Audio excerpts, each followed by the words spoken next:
नमस्कार, स्वागत है आप सभी का। ग्लोबल अड्डा आप देख रहे हैं और मैं हूं आपके साथ पुनीत मिश्रा। हजारों ख्वाहिश है ऐसी कि हर ख्वाहिश पे दम निकले, बहुत निकले मेरे अरमां फिर भी कम निकले। बात हम कर रहे हैं फ्रांस के प्रेसिडेंट इमैनुअल मैक्रों की। यूएन में जिस तरीके से उन्होंने घेरना शुरू किया और यूएस प्रेसिडेंट को जिस तरीके से अपने अंदाज में जवाब दिया, उन्होंने कुछ कहा तो उसका जवाब वो देते हुए नजर आए। तो क्या ख्वाहिश रखते हैं इमैनुअल मैक्रों, इसी के बारे में आज हम समझने वाले हैं। और मेरे साथ मेरे सहयोगी अंकुर त्यागी मौजूद हैं। सीधे उनके पास चलते हैं। हसरतें बढ़ रही हैं सर, मैक्रों की हसरतें बढ़ रही हैं, कैसे देख रहे हैं? देखिए, फ्रांस और बाकी ब्रिटेन और बाकी और कंट्री कहीं ना कहीं डोनाल्ड ट्रंप की जो पॉलिसीज़ है उससे इत्तेफाक नहीं रखते। सामने चूँकि खुल के विरोध नहीं कर सकते, लेकिन कहीं ना कहीं मन में एक टीस है कि ग्लोबल जो पोजीशंस थी पहले प्री ट्रंप इरा, वो अब बिल्कुल बदल गई है, क्योंकि ट्रंप अब हर चीज़ का एक क्रेडिट लेना चाहते हैं। फ़िलिस्तीन का मुद्दा हो, गाज़ा का हो, यूक्रेन का हो, इंडिया का हो, पाकिस्तान का हो, तो ऐसे में जो बाकी वर्ल्ड लीडर हैं, जिसमें मैक्रो हैं और ब्रिटेन के भी प्राइम मिनिस्टर हैं और जर्मनी के भी हैं, उनके पास अब कुछ बचा नहीं है। इसलिए कुछ कंपल्शंस भी हैं फ्रांस की, क्योंकि एक बड़ी पॉपुलेशन, मुस्लिम पॉपुलेशन रहती है फ्रांस में। दूसरा, उनके जो जिस पार्टी की से वो ताल्लुक़ रखते हैं वो एक सोशलिस्ट पार्टी है, तो ये भी एक उनकी मजबूरियां हैं या एक बाध्यता है। अब फ़िलिस्तीन के मुद्दे को जिस तरह फ्रांस ने उठाया है वो बहुत अच्छा उठाया है, उसकी मतलब तारीफ़ हो सकती है। बट जब तक अमेरिका और इज़राइल इस मुद्दे पर फ्रांस का साथ नहीं देते, तब तक ये बहुत बड़ी मतलब एक तरह से बड़ा रोड़ा रहेगा इसमें। लेकिन फिलिस्तीन को मुद्दे से ज्यादा मौका मान के इमैनुअल ने काम किया है, आपको नहीं लगता ऐसा हाल के दिनों में? देखिए, अगुवाई तो वही कर रहे हैं। बिल्कुल आपने सही सवाल पूछा। फ्रांस की भी पूरी दुनिया में फ्रेंच कॉलोनीज रही हैं, नॉर्दर्न अफ्रीका से लेके बाकी दुनिया भर में, इंडिया में भी एक फ्रेंच कॉलोनी थी। तो वही मैंने बात कही कि Trump, when you are facing a leader like Trump, जब आप ट्रंप को फेस कर रहे हो जो हर चीज़ का क्रेडिट लेते हैं, तो फिर मैक्रो पे भी दबाव होगा कि यार हम भी तो सुपर पावर रहे हैं, हालांकि हम अतीत में रहे हैं, हम फिलहाल नहीं हैं। फिलहाल एक हम मतलब है डेवलप्ड नेशन है, but we are not so cold पूरी दुनिया पे हुकूमत करने वाली ताकत। तो फिर उनको भी दिखाना पड़ता है, कुछ कुछ मुद्दे ऐसे पिक करने पड़ते हैं कि उनका रेलेवेंस बना रहे ग्लोबल पॉलिटिक्स में। तो वो वही है, फ्रांस ने जो किया है वो अपने आप को स्ट्रेंथन करने के लिए, अपनी ग्लोरी को अचीव करने के लिए किया है। नहीं, लेकिन आपको ऐसा नहीं लगता कि फ्रांस इससे ज्यादा हसरत, या इमैनुअल मैक्रों जो है वो ज्यादा हसरत पाले हुए हैं? मेरा कहने का मतलब ये है कि जब वो कहते हैं ट्रंप की नेटो से हम अलग हो जाएंगे, नेटो के अस्तित्व, अभी उन्होंने हाल ही में कहा कि यूक्रेन से युद्ध लड़ना है तो नेटो को हम हथियार दे रहे हैं और नेटो हैव टू पे अस। ये उन्होंने कहा भी कि हम नेटो के हथियार बेच रहे हैं और नेटो हमको पैसा दे रहा है, तो हम उससे कमाई कर रहे हैं, भारत तो तेल। तो ये यूएन में उन्होंने कहा। मैं ये कहना चाह रहा हूं कि ऐसा लगने लगा है यूरोप को कि अब हम अमेरिका की तरफ भरोसा नहीं कर सकते।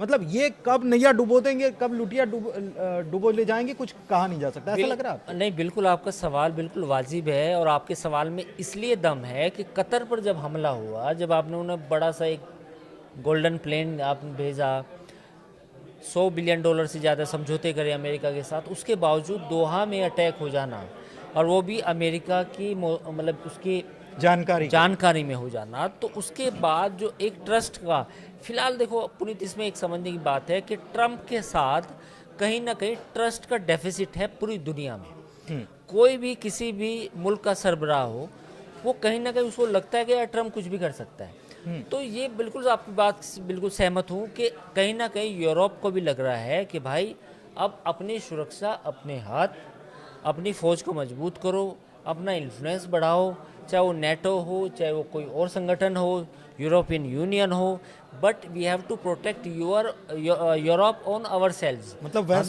वेस्ट ने अपना नेता मैक्रों को चुन लिया, ऐसा मानते हैं नहीं, ऐसा तो बहुत जल्दी होगा, नहीं, क्योंकि सपोर्ट बाकी उसमें, लेकिन उसमें मेलोनी भी है। मेलोनी तो ट्रम्प की दोस्त है। मेलोनी ट्रम्प की दोस्त हैं, लेकिन बाकी के पोलैंड की देख लीजिए बात, स्थिति देख लीजिए, या ब्रिटेन की स्थिति, कनाडा की स्थिति, ये एक्चुअल में आप देख रहे हैं कि ट्रम्प ने इनको भी बख्शा नहीं टैरिफ के मामले में। हाँ, बिल्कुल ये बात आपकी सही हो सकती है कि कहीं ना कहीं जो यूरोप है, यूरोप की अगर हम बात करें तो यूरोप में फ्रांस अगुवाई करता हुआ नज़र आ रहा है। ये मैं बिल्कुल आपकी इस बात से कहीं ना कहीं लीड कर रहा है। जर्मनी उस तरह से नहीं कर रहा। ब्रिटेन ने कोशिश कर रहे हैं, लेकिन वो ब्रिटेन उस तरह से, ब्रिटेन सेकंड पोजीशन पे लीड कर रहा है, ये कह सकते हैं। हाँ, सेकंड पोजीशन, सेक्रेटरी के लिए शायद वो लड़ रहा है। हाँ, लेकिन पोलैंड और बाकी मुल्क जो हैं वो इस बात को मान के चल रहे हैं कि अब यूरोप का भी आपको एक यूरोप में प्रासंगिकता उसकी रहना मतलब चाहिए। यूरोप में जो पुनर्जागरण हुआ था, हाँ, तो वो दोबारा करने की जरूरत है। अच्छा, एक चीज कि हसरतें अपनी जगह, मैक्रों की अगर हजरतें हैं कि वो लीड करें, ठीक है, लेकिन वो इतनी क्या जिम्मेदारी संभाल पाएंगे, ये एक मेरा बड़ा सवाल है कि वो क्या जिम्मेदारी संभालने की पोजीशन में हैं क्या अभी। नहीं, देखिए, अगर ट्रम्प का रवैया ऐसा रहा, अगर जैसे यूक्रेन और रूस के बीच में जो लड़ाई जंग है वो नहीं ख़त्म हुई, कुछ जंग बढ़ गई, तो फिर एक अलग हालात होंगे। लेकिन अब रूस यूरोपियन जो यूरोप है वो सोचने लगा है कि भाई अब हमें अमेरिका पे डिपेंड नहीं होना, हमें अपनी सुरक्षा करनी है, क्योंकि यूक्रेन का युद्ध 2.5 साल से चल रहा है, 3 साल हो गए। इतना लंबी लड़ाई अगर कभी यूरोप के किसी कंट्री में हो जाए रूस की, तब क्या होगा? क्योंकि रूस उनके मुहाने पे खड़ा है। तो मुझे लगता है कि आने वाले समय में जो यूरोप है वो अपनी सुरक्षा के बारे में ज़रूर सोच रहा है, ज़रूर चिंतित है, और अमेरिका पर अब वो डिपेंड नहीं होना। अमेरिका पर डिपेंड भले ही ना होना चाहता हो, लेकिन एक मुखिया की भूमिका से अगर किसी को हटाने के ये खेल चल रहे हों तो अमेरिका को खबर तो लग रही होगी। मैं ये इसलिए समझना चाह रहा हूँ कि फ्रांस में अभी जिस तरीके का प्रदर्शन हुआ है, सत्ता विरोधी प्रदर्शन, तो ये वहीं का जागरण है या फिर प्रायोजित है? देखिए, प्रायोजित इसलिए है क्योंकि आप समझ रहे होंगे मैं क्या कह रहा हूँ। CIA पूरी दुनिया में जाना जाता है इंटरफेरेंस के लिए। अभी नेपाल में जैन का प्रोटेस्ट हुआ, उससे पहले बांग्लादेश में हुआ, श्रीलंका में हुआ, आपके चारों तरफ हो चुका है, यानी कि इंडिया की तरफ। इटली में भी चल रहा है, इटली में भी फिलिस्तीन के नाम पर चल रहा है, लेकिन चल तो रहा है। हाँ, चल तो रहा है। अब देखना, अब ये बातें तो अभी सामने नहीं आई, पुख्ता सबूत तो नहीं आए, पर हाँ, ये स्पेकुलेशन तो है कि कहीं ना कहीं जो अनरेस्ट है फिलहाल फ्रांस में, वो पॉलिटिकल अनरेस्ट है। वो एक वैसा अनरेस्ट नहीं है कि भाई फिलिस्तीन के नाम पे हो रहा तो वो फिलिस्तीन का मुद्दा है, नहीं, या अफ्रीकन इमिग्रेंट्स का कोई इशू है, वो नहीं। कहीं ना कहीं जब धुआं उठता है तो आग तो कहीं लगी होगी। तो अभी तो सामने नहीं आया खुल के मामला पूरा कि भाई ये इसके पीछे क्या वाकई में CIA है या कोई बाकी लोग हैं, लेकिन आने वाले इस वक्त अलाई जो हैं उनके काम करने वाले भी हो सकते हैं कि कुछ, हाँ। क्योंकि देखो, ट्रम्प एक राइट विंग है। आपने देखा होगा कि जर्मनी में भी चुनाव जीतते जीतते वो हार गई। नाम भूल रहा हूँ, ली पेन। तो ट्रम्प जो जितने भी राइट विंग हैं, खासतौर पर मतलब वो चाहते हैं कि वो ऐसे और ऐसे लोग ही आएं।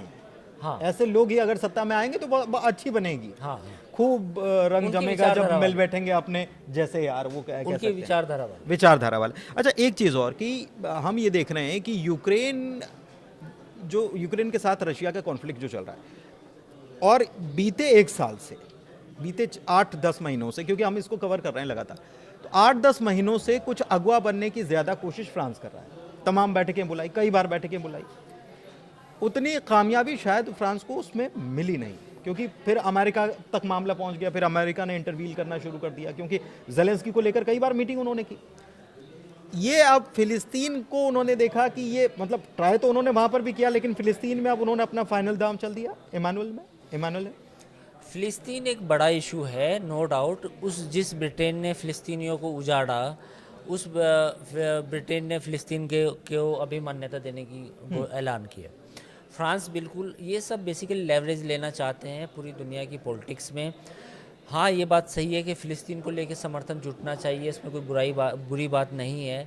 पर पॉइंट ये है कि ये सब हो रहा है यूरोप का रिलेवेंस बनाने के लिए, क्योंकि ट्रंप ने जिस तरीके से फ़िलिस्तीन को एक तरह से खारिज कर दिया, तो पूरे यूरोप में भी एक अच्छी खासी मुस्लिम पॉपुलेशन रहती है। तो मुझे लगता है कि रेलेवेंस बना रहे फ्रांस में मैक्रो का या उनकी पार्टी का, ब्रिटेन में भी उनकी पार्टी का।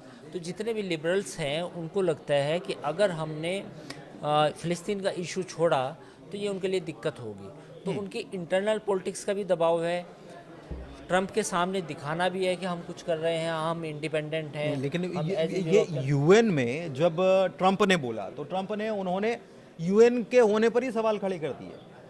ये बड़ी हैरानी की बात नहीं, है। ट्रंप ने ऐसा कहा तो आप हैरान क्यों हैं? नहीं, मैं इसलिए हैरान हूं क्योंकि उसका जवाब इमैनुअल मैक्रों जो हैं उनकी तरफ से कहा गया कि प्रासंगिकता बनाए रखना भी तो हमारा काम है।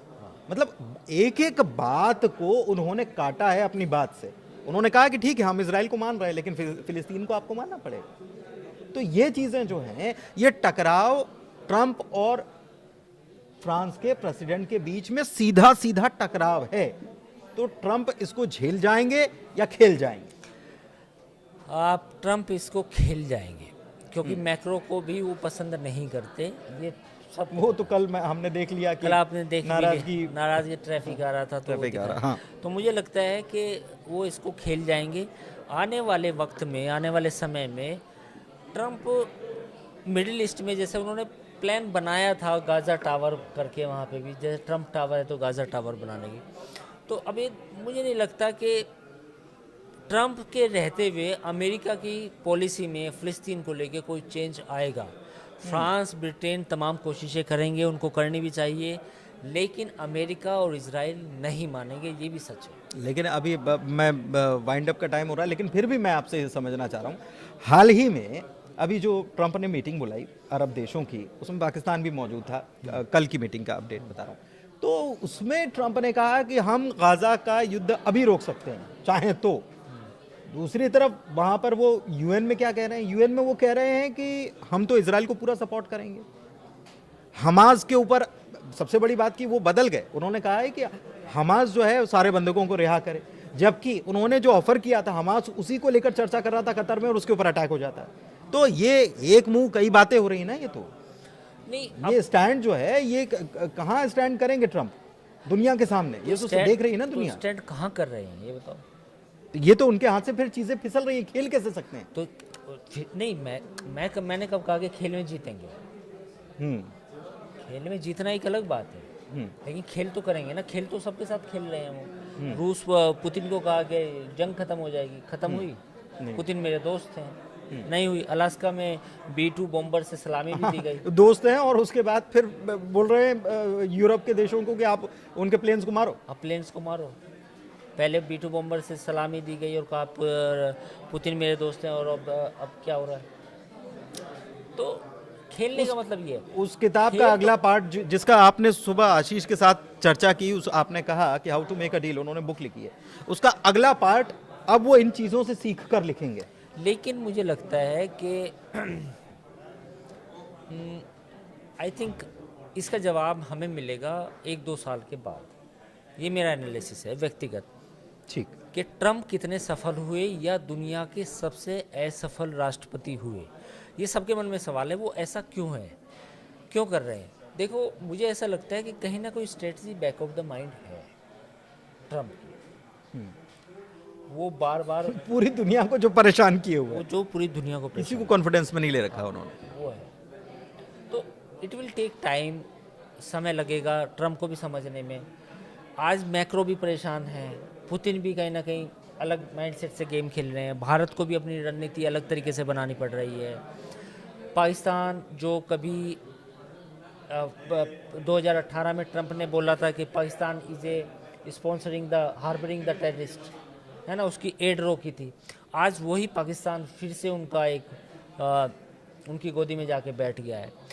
तो ये इतनी विशाल चीज़ें हैं, इतनी गहरी चीज़ें हैं, इसका एनालिसिस अभी एकदम से बता रहे हैं कि ट्रंप ऐसा क्यों है, तो ये बिलियन डॉलर क्वेश्चन है कि ट्रम्प ऐसा क्यों है, उसके दिमाग में क्या वो बुक का अगला पार्ट लिखेंगे ज़रूर। आएंगे वो बुक लिखेंगे, वो पता भी चलेगा कि मैंने ऐसा क्यों किया, वो समय आने पे पता चलेगा जब वो वाइट हाउस में नहीं होंगे। बट हाँ, ट्रम्प का जो इस तरह का बदलाव है, जो इस तरह की सोच है, वो मतलब वो उसके पीछे क्या है ये पूरी दुनिया जानना चाहती है। पूरी दुनिया जानना चाहती है, लेकिन जवाब अभी तक मिल नहीं पा रहा है। और इस बीच जो वो कर रहे हैं, उथल पुथल पूरी दुनिया में मची हुई है, लेकिन मैक्रों जो है वो अपनी चाल लगातार चल रहे हैं और ये आने वाले दिनों में और देखने को मिलेगा। देखते हैं कि बाजी किसके हाथ में जाती है। फिलहाल ग्लोबल अड्डा में इतना ही। चर्चा थोड़ी लंबी हो गई, उसके लिए क्षमा चाहते हैं। धन्यवाद।